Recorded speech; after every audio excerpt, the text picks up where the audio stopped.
Welcome back. We are starting with the physical layer of the OSI model. In this particular video, we are going to see the guided transmission media. It is so called because while being transmitted, the signal, because of the physical medium, gets an automatic guidance of how to reach the end of that medium. That's why it is called as guided transmission media.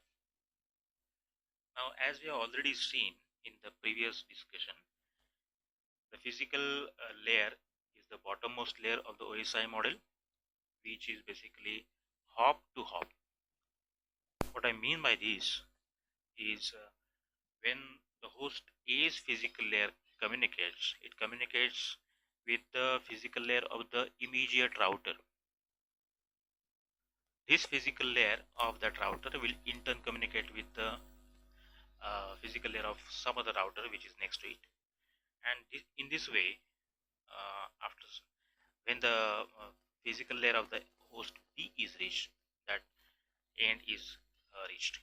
And that's why physical layer is not end to end, it is hop to hop. So coming back to the properties, it defines the electrical timing and other interfaces by which the bits are transmitted over the channel.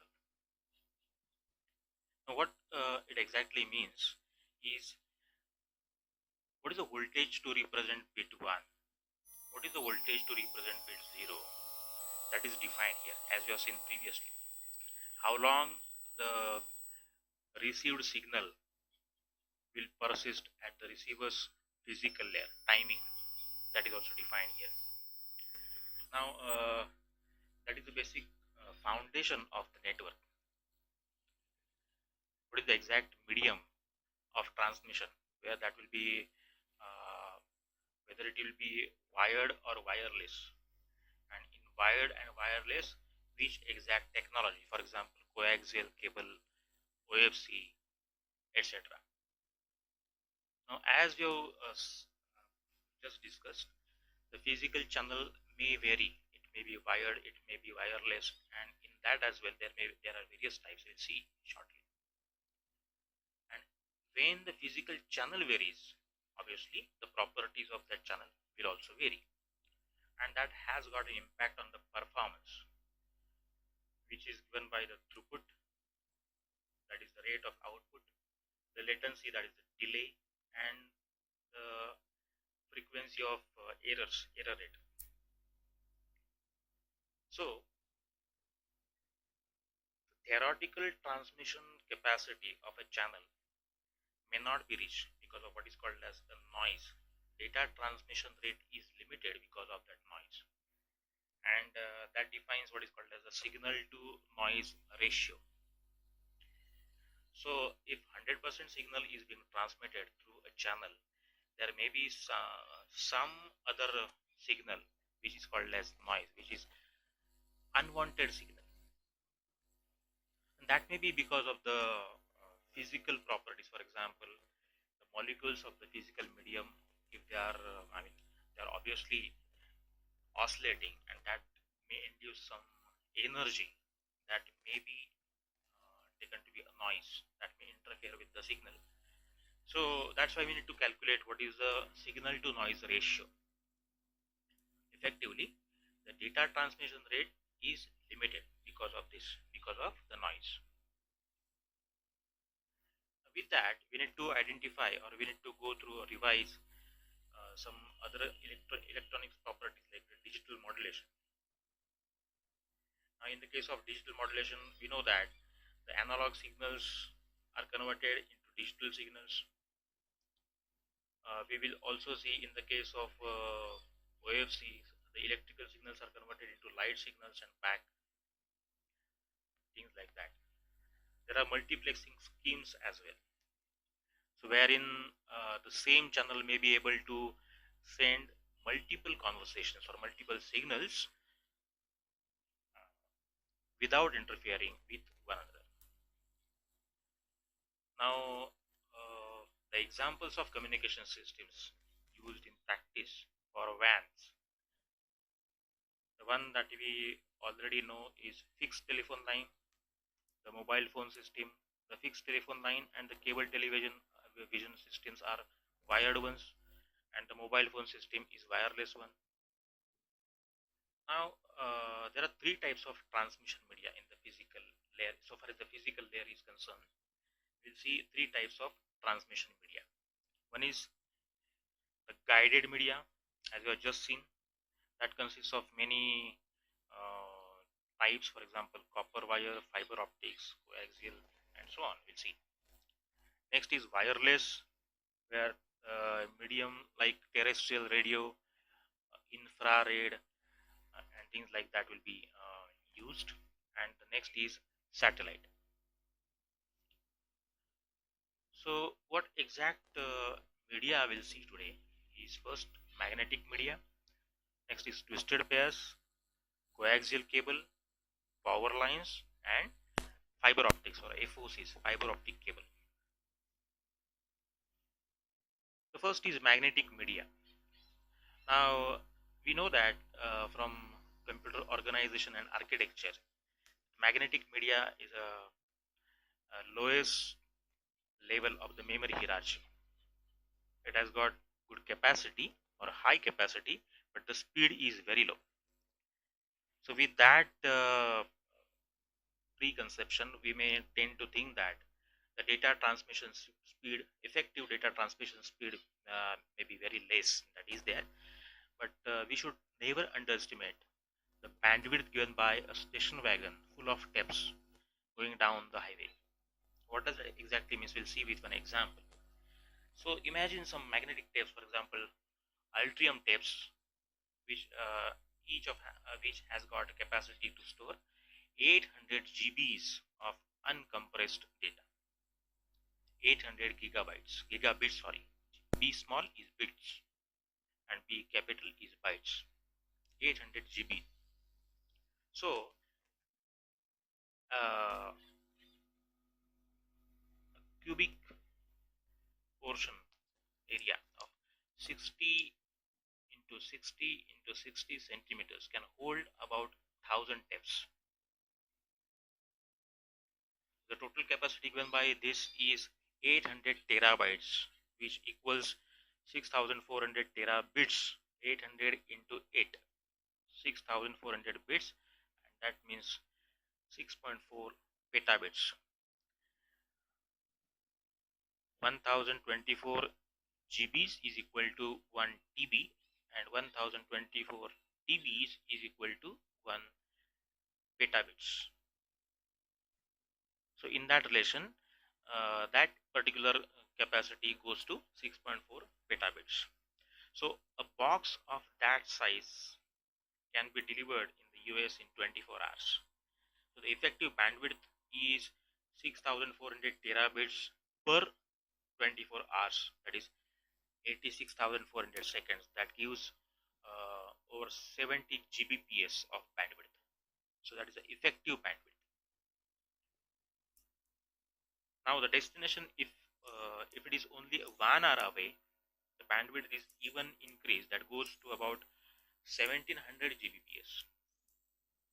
No computer network can approach this rate. So effective rate or effective bandwidth given by this fashion, the magnetic media, is tremendous that we cannot even imagine. So we should not underestimate that capacity as well. So the cost for this particular transmission, if you consider the cost of each individual tape to be $40 when they are bought in bulk, for 1000 tapes it will be $4,000, and if you include the shipping cost of $1,000, that goes to about $5,000 for 800 TB. That gives the cost per GB gigabytes of data is 0.5 cent, which is too low. Now, with that discussion, it appears that we can use magnetic media effectively for high bandwidth, but that is not that way. So here there is a delay that we already seen in the memory hierarchy. In previous example, we considered the bulk data together, 800 TBs, and the transfer rate was actually calculated in hours, 24 hours we calculated, or in 1 hour. And then the effective bandwidth was found to be that 1700 GBs and things like that. But actually, that is not 1700 GBs per second. It's only an effective or average rate. That's why it is inefficient for frequent small data transfers that many applications may desire. So it is not that every second is transferring 1700 GBs, which is used by, or in some case of real-time applications, they require small amount of data but fast in real time. That is not possible with magnetic media. So depending on the application, that may be required. The next medium is twisted pairs.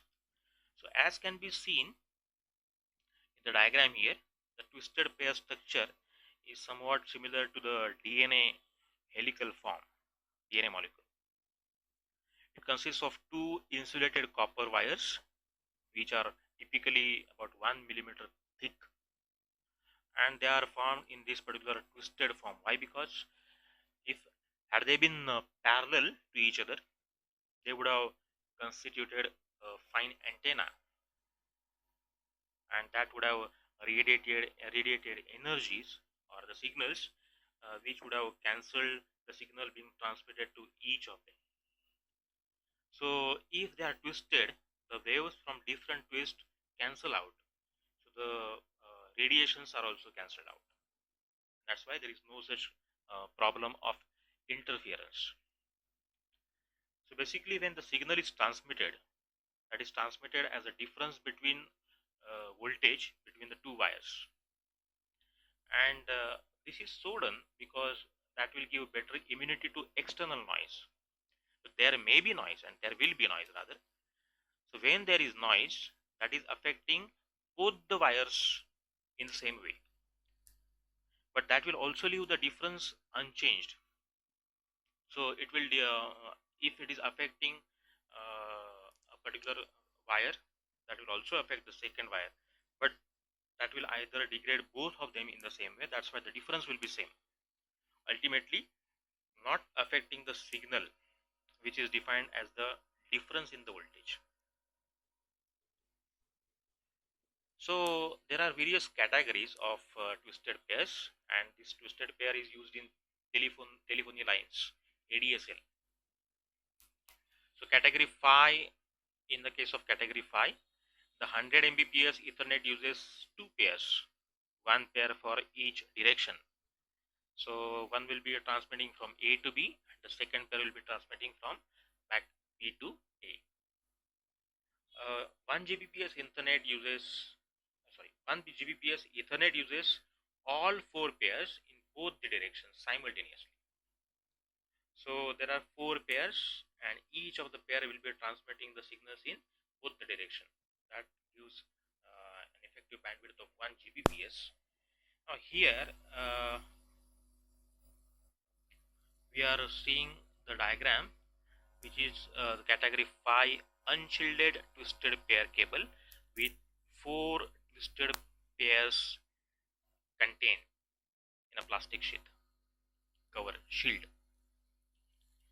So here we define things like full duplex link, half duplex link, and simplex link. By this time you might be knowing this. A full duplex link or communication channel has got the capability to transfer the signal in both the way simultaneously. Let me repeat. Full duplex means the link can transfer the signal in both the ways from A to B and back B to A at the same time. Half duplex means the signal can go from source to destination and destination to source, but only one direction at a time.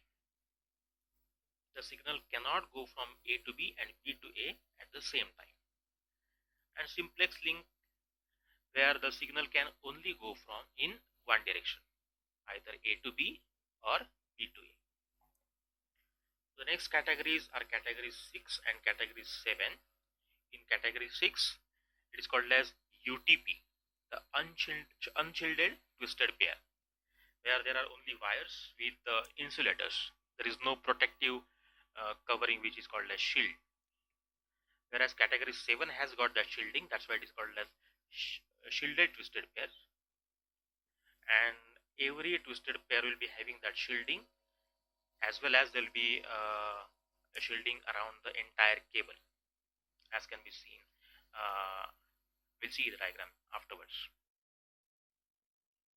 Now this shielding reduces the external interference and crosstalk. Now we today require speeds in the tune of 10 Gbps or higher in Cat 6 and Cat 7. The next medium is coaxial cable. As can be seen in the diagram, there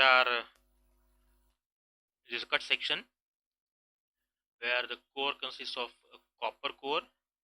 Then there is some insulating material on it, which is also then covered by a braided outer conductor, and last protection is the protective plastic cover. So it has got, due to this structure, high bandwidth combined with better noise immunity than the unshielded twisted pair. Now there are two types. One is called as one with the 50 ohm resistance is used for digital transmission, and with one with 75 ohms is used for analog transmission as well as cable television. The bandwidth which is achievable with this coaxial cable is few gigahertz. Now one point is to be discussed here. The bandwidth is sometimes represented in units of gigahertz, or sometimes it is bits per second. So whenever it is hertz, it is represented in hertz.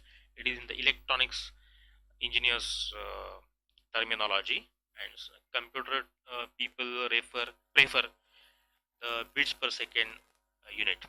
So bandwidth may be represented in gigahertz or maybe in bits per second. The next medium is power lines. Now the power lines, you all know, they are there in our houses. They are of interest because of the high rate communication possible with them. They can be used inside home as a LAN and outside home for broadband internet access as well.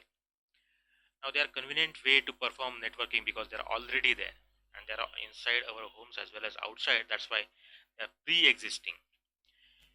But there is a big problem with the wirings, that is called as attenuation of the signals for higher frequencies. Now that's why there are international standards under development which are studying in this domain how the attenuation or the problems can be minimized so that they can be used. As it is given in the diagram, a TV, if it is connected, regularly we use the sockets through which the electricity is there given to the TVs. The same cabling will also be giving the data signal along with the power signal. That is possible. That's why this field is of interest. The next medium is fiber optics. FOC, fiber optic cable, it is called as. Now we know the Moore's law that says about doubling the number of transistors per chip roughly every 2 years. The original IBM PC had a clock speed of 4.77 megahertz. Now after 3 decades, the PC ran with the speed of 3 gigahertz. Now in 2017 and onwards, the Intel Core i7, when it was first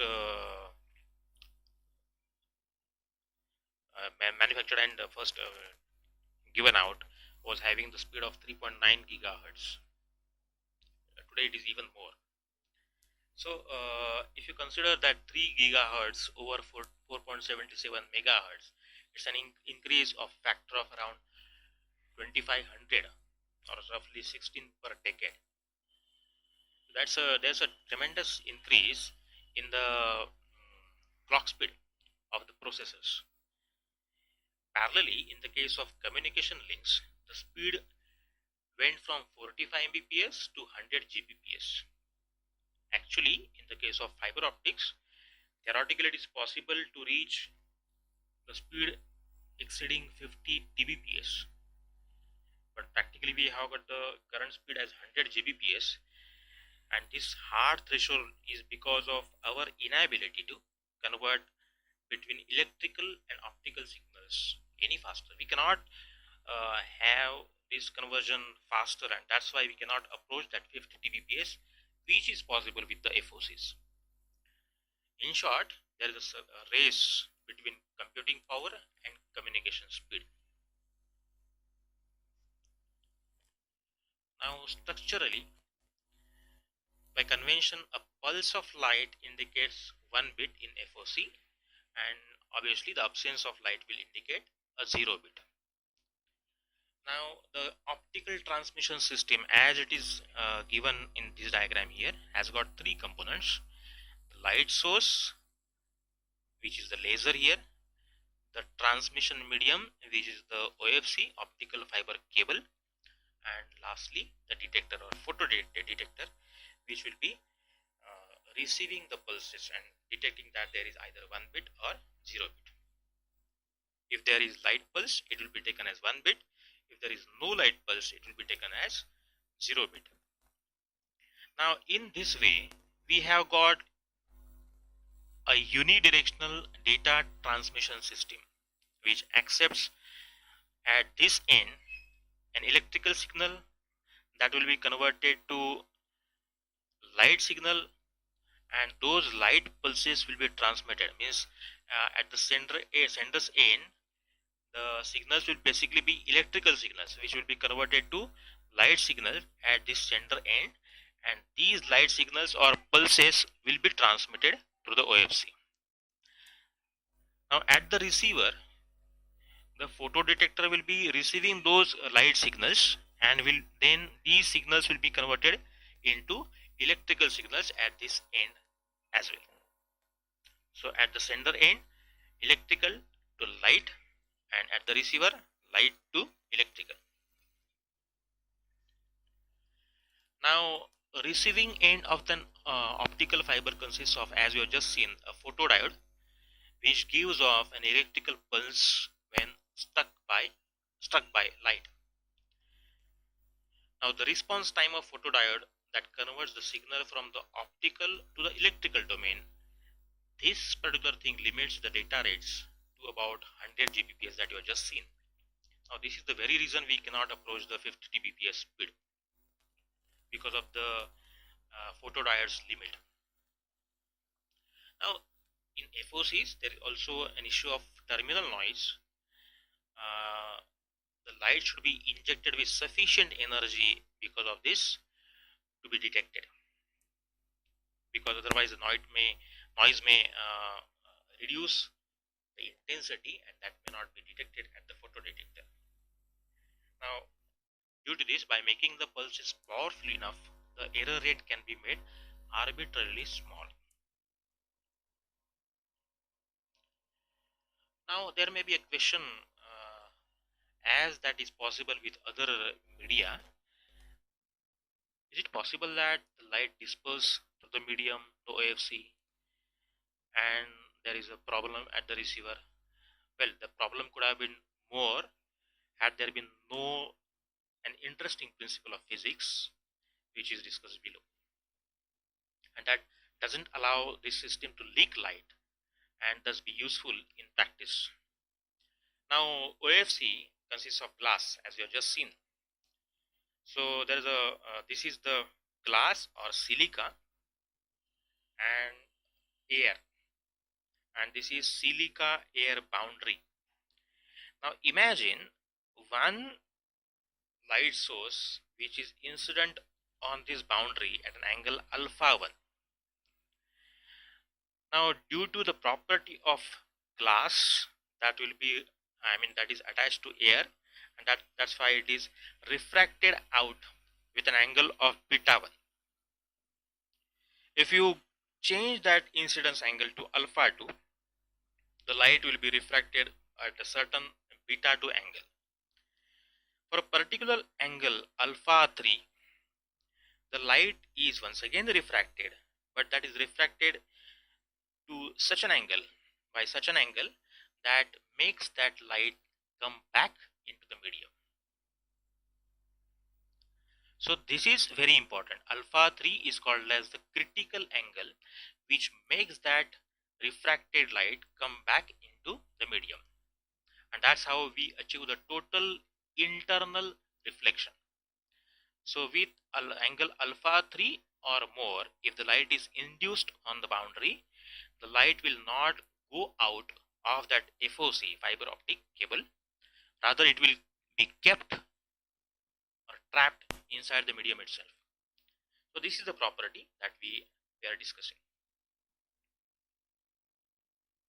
Now, every light ray that has an incident angle equal to or greater than the critical angle will be refracted internally, as we have just seen. And this property is used for sending multiple signals in the same fiber optic cable, which is called as multimode fiber. The fiber which can transmit multiple signals, light signals obviously at the same time, is called as multimode fiber. Now this is possible because for every signal which is being transmitted, we'll be keeping the angles separate, but those angles will be either equal to or greater than the critical angle, so that the signal does not go out of that fiber optic medium. Now the second topic, the part is called as, or the type is called as single mode fiber. Here the fiber's diameter is reduced to a few wavelengths of light, so that it acts like a waveguide, and the light can propagate only in a straight line without bouncing, because the diameter is reduced now, and that's why only a single signal can be transmitted through that fiber, where it is called as single mode fiber. Let me repeat, multi-mode fiber will be able to transmit multiple light signals at the same time, and single mode fiber will be able to transmit only one signal at a time. But the length or the distance over which the single mode fiber can transmit is way more than the distance the multi-mode fiber can transmit. So there are advantages and disadvantages. Single mode fiber is expensive, multi-mode fiber is less expensive. Now with this data transfer rate of 100 Gbps over a distance of 100 kilometers, or even without amplification, is possible, and that is a great property of fiber optic. Now there may be attenuation. We'll see just now. Attenuation of light through the glass. There may be, but that depends on two things: the wavelength of the light as well as the physical properties of the glass. Now it is defined as the ratio of input to the output signal power, the attenuation. We'll see with the diagram. So there are three frequency bands as can be seen. One is centered over the wavelength of 0.85 microns. It is called as 0.85 micron band.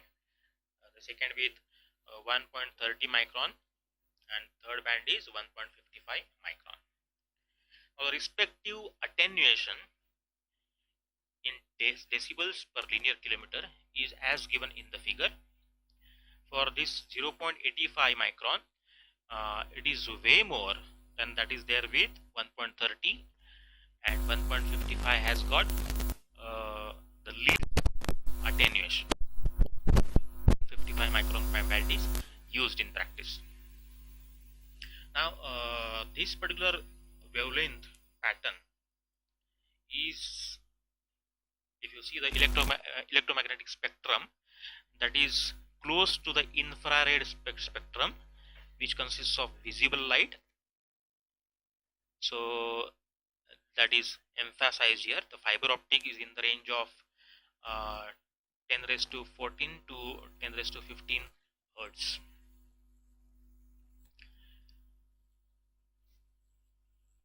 So as you have just seen, out of the three bands, they have the bands ranging from 25,000 to 30,000 gigahertz.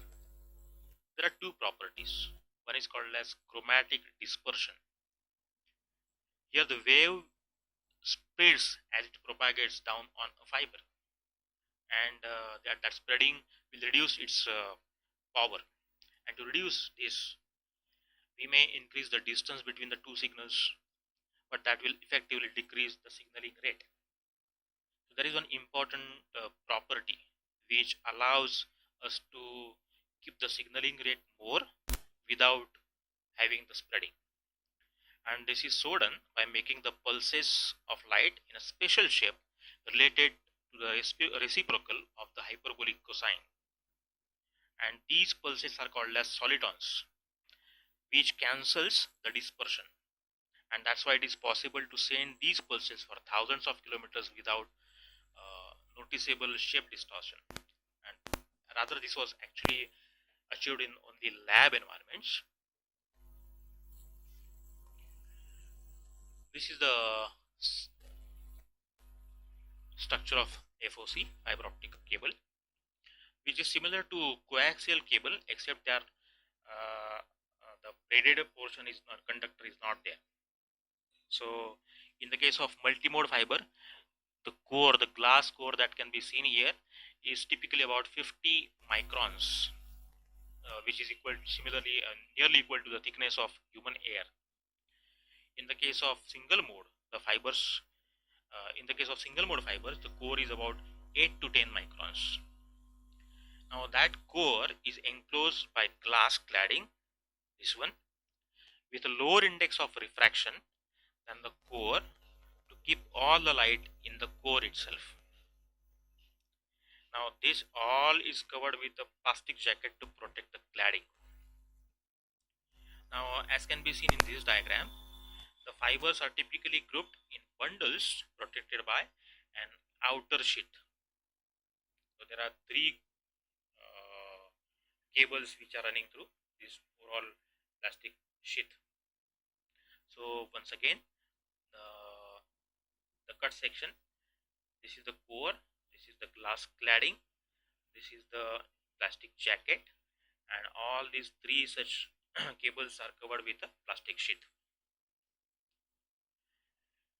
Now how they are placed at different geographical areas. In the case of terrestrial, when they are on the ground, they are laid on the ground within a meter of surface. In the region near the shore, for example, the transoceanic fiber cables, they are buried in trenches. Down in the deep sea, they are just laid on the sea floor. So far as the connection is concerned, there are three ways in which the fibers can be connected. First, they are terminated in connectors. So as we have previously seen, there are RJ45 connectors. Similarly, there are special connectors here and are plugged into fiber sockets. As the connectors are used, they will lose about 10% to 20% of the light, but they make it easy to reconfigure the system. For example, we can simply take out the cable with that connector and put it into some next socket, just changing the configuration. The next way of connection is mechanical splicing. They are spliced mechanically by carefully cutting the ends next to each other and placing within a special sleeve and clamping them in place. Here the alignment is also important, which can be improved by passing light to the junction and then making the adjustment as necessary. So this is what is called as mechanical splicing. The third way is melting them or fused. They can be fused by melting them. The two cables can be just melted and fused. That forms a solid connection. And fused cables can be almost as good as a single drawn fiber, but here there is some problem of loss of energy or light. For all the above three ways of connection, reflections can be there at the point of that splice, and that can interfere, and that the reflected energy can be interfering with the actual signal. Now the two types of technologies are there for transmitting the light pulses. One is called as LED, the light emitting diode, and the second is semiconductor lasers. Now for tuning of wavelength, two interferometers can be used between the transmitters, the LEDs or semiconductors, and the fiber actually. So first is Fabry-Perot interferometers, which are simple resonant cavities consisting of two parallel mirrors. Let me try. So sort of cavity like this, where there will be two parallel mirrors and the light will be induced perpendicular to the mirror, and the length of the cavity selects only those wavelengths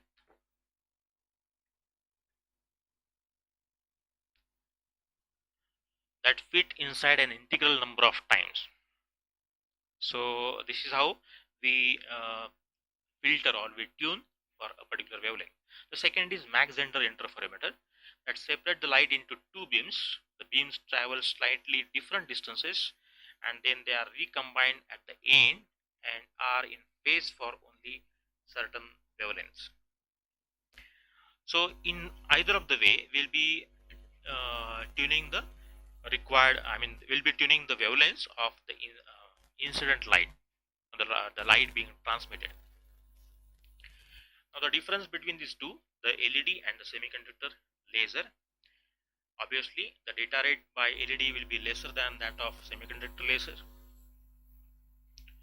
LED is used in multi-mode, whereas semiconductor laser can be used in both multi-mode and single mode. LED supports short distance, whereas semiconductor laser can be used for long distances.